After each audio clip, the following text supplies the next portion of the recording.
name is Ayanda Mdluli from Business Report TV. Today I have a very special guest, Dr. Iqbal Survé, the chairman of the Sekunjalo Investments Holdings Group. In your view, what is it that needs to change from a policy perspective in order to realize some of the objectives that have been set out here at the World Economic Forum for Africa? Look, I think the policies are there. That is there.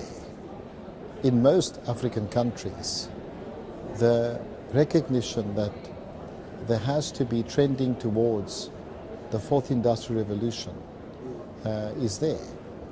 What's not there, however, is the base support to be able to achieve that. So, on the one side, it's fine saying that you want to be in the fourth industrial revolution. If you don't provide the training as government, if you don't reduce the cost of bandwidth as government, bring in more competition, if you don't skill up your workforce as government, or force companies to skill up their workforce as government in terms of policies. So you can't have a fourth industrial revolution which falls under the communications department as a policy in isolation of the other government departments. So in order to really win at this, you need to have, like Singapore, a fully integrated policy across all sectors of government and the private sector, by the way, not just government. And if you don't have that, you're not going to be able to achieve what other countries have achieved, other continents have achieved. So there must be full integration. A very good example of that is China, where there is full integration at all levels to achieve a digital economy. And in fact, if you look at that today, what is called a cashless society. So if you go to China today, certainly the urban areas, it's very, very unusual to find people not paying with their mobile wallet, with Alipay or Tencent WeChat Pay or something. Very unusual. So that's only made possible by the regulatory involvement with the banking system, with the telecommunication system, with the applications. All of that's made possible because there's a clear policy consistency across all the government departments. Sure. And then, in your view, what are the key points that do you think are going to come out of this year's World Economic Forum in Africa? Look, I think every meeting in the world, WEF meeting, other meetings, have a set agenda. The key themes, which is inclusive growth in a technology economy. But I also think that we cannot operate in a vacuum. Right now, in South Africa and parts of Africa, we are seeing African brothers and sisters fighting each other, which the media likes to describe as xenophobia. But of course it is xenophobic when people attack each other because they come from different countries or look different. But the underlying issue in all of this is that there is real poverty on the continent.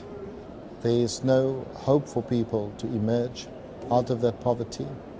And we are dealing with, in many cases, in many African countries, with the government that is tending towards the elite and not being inclusive of the poor. And so we have a situation where when certain people talk about inclusivity, they mean it maybe to an extent in racial terms, but they don't mean it in terms of getting down towards making the poor of the continent emerge out of that poverty with support. So certainly one of the first things that should be discussed at a meeting like this is, yes, we are seeing flare-ups of xenophobia, but what do we do as a continent to deal with that xenophobia? What do we do on the ground? Not addressing the symptom, which is, when people are angry, people are poor, people don't have anything, they're going to fight for something. So how do you fix that problem? That's the fundamental issue. The second issue is that, which is, and I'm very proud to say, independent media, all of its front pages today, without exception, had the issue of violence against women. Violence against women is not an issue for women. It is an issue for everybody, including men, because men have got daughters and mothers and sisters and grandparents. You don't come out of a vacuum. And therefore the issue of violence against women has to be addressed. And now you may say, well, what has that got to do with the World Economic Forum? Well, it has everything to do with it, because economic development in the absence of social cohesion is not sustainable.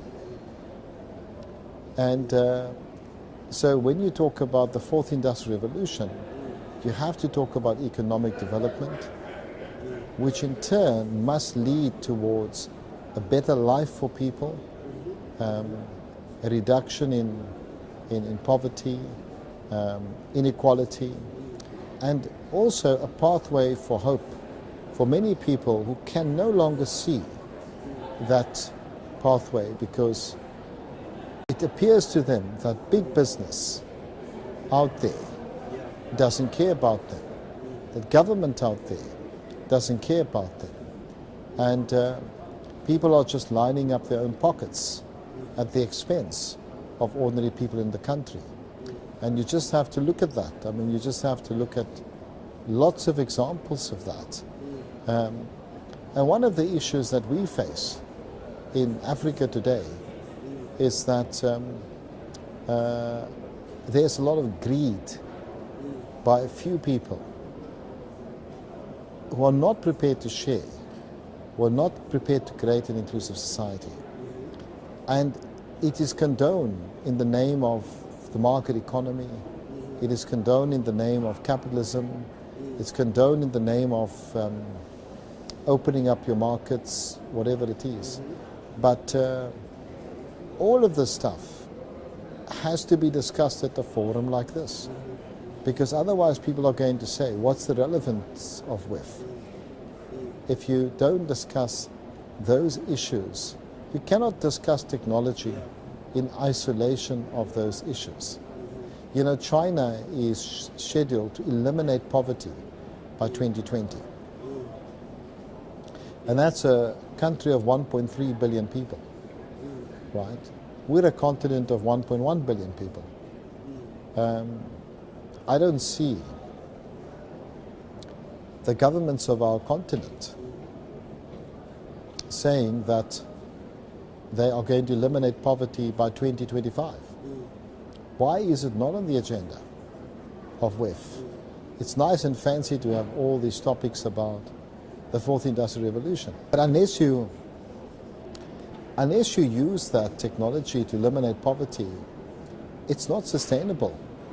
Economic development is not sustainable. I mean, you know, it's just not going to happen.